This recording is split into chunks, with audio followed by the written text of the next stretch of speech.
So, no, I wouldn't say I have a passion for HR. Welcome back to Human Resources for the People. It's a human capital Today we're going to be revolution. firing someone in Brazil. This is part of my long-running series about human resources, comparative human resources law around the world. Generally speaking, I compare a specific company or country and its laws with the United States, but I have been known to try to compare outside of the United States and dig into what it's like to work in these countries, specifically what it's like to do HR in those countries.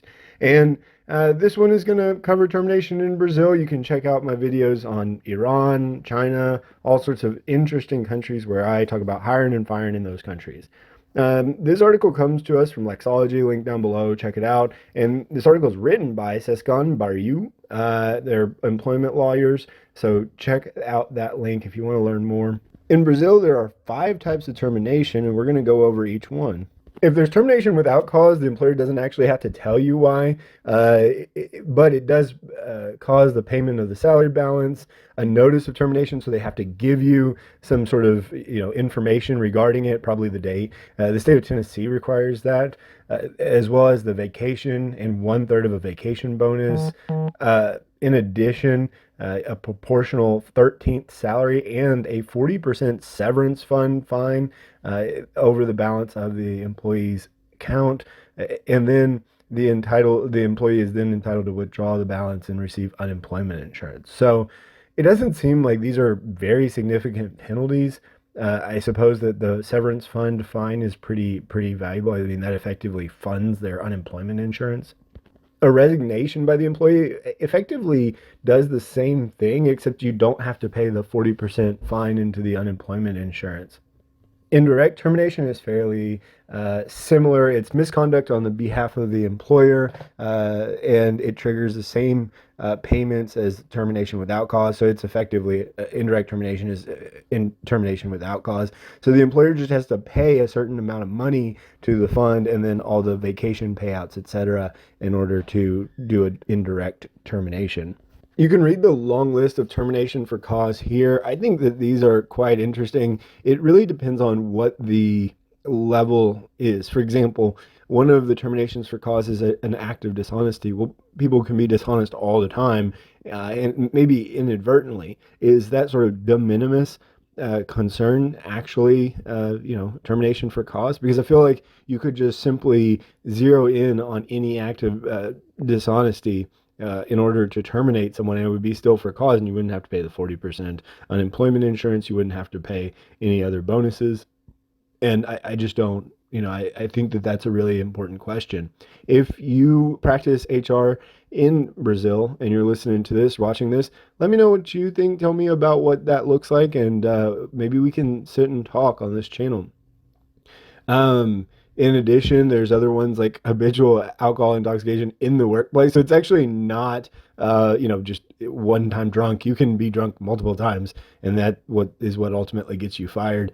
And then the other one I found to be interesting, it's probably a language barrier deal, but is physical violence or acts against a person's honor or name during work. Well, goodness sakes, as the HR person, I have multiple acts against my person's honor or name all the time. And I find that that is quite interesting. It might just be a language barrier there, but I would like to know more whether or not, simply saying something bad about someone is enough to terminate. Of course, in the United States, it's enough to terminate because every state's at will, but most companies won't. And that's very rare.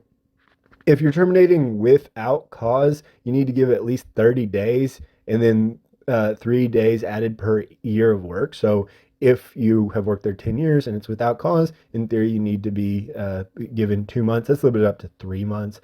And then you can pay in lieu of notice, so you can't just pay them to quit. The additional 3 days per year are always paid, not worked. You, of course, don't have to give notice or pay in lieu of notice for a cause, which again harkens back to whether or not dishonesty, for example, can be taken at the de minimis, or if it can be really very minimal things can be terminable, because it's quite important here, right? And of course, in the United States, you don't have to do a payment in lieu of notice at all. The procedural requirements are not vast. You do have to check whether or not they're entitled to any job protection, but I did want to highlight one that's pretty interesting, comparing it to HR labor law in America. And the discussion is about termination for cause must occur as immediately as possible following the employer's gaining knowledge of the misconduct, or courts will construe that the employer tacitly forgave the employee for the conduct. And 30 days or less is considered reasonable. And I find that to be really interesting. There are, of course, no labor laws involved with that with respect to the United States, but this is absolutely still true. Employers need to follow it up with the misconduct as quickly as possible and be as judicious and expeditious with respect to administering punishment once misconduct has been found. There are ways to be protected from dismissal, and I find these to be quite curious. One of them is pregnant from the beginning of the pregnancy until 5 months after the child's birth. And the caveat here is even if the company is unaware of the pregnancy, they're still protected from dismissal. And I just question how that could even be possible, right? What you could even do if you didn't know.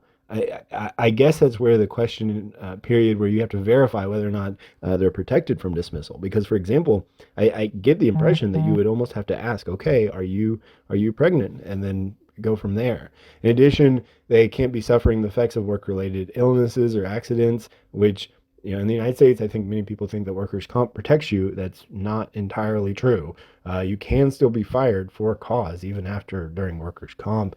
In addition, you can't be fired for living with serious and stigmatized illnesses like HIV or cancer. I think it's interesting that serious or stigmatized is the terminology, not just illnesses like in the United States, where you are protected to be from being terminated with disabilities under the American with Disabilities Act. That's it for today on this one. I think it's a really incredible journey into Brazil labor law on a very surface level. Again, if you are from Brazil and would like to speak with it, I'd love to speak with you. Let me know in the comments down below. Like, share, and subscribe, and we'll see you on the next video. Bye, guys.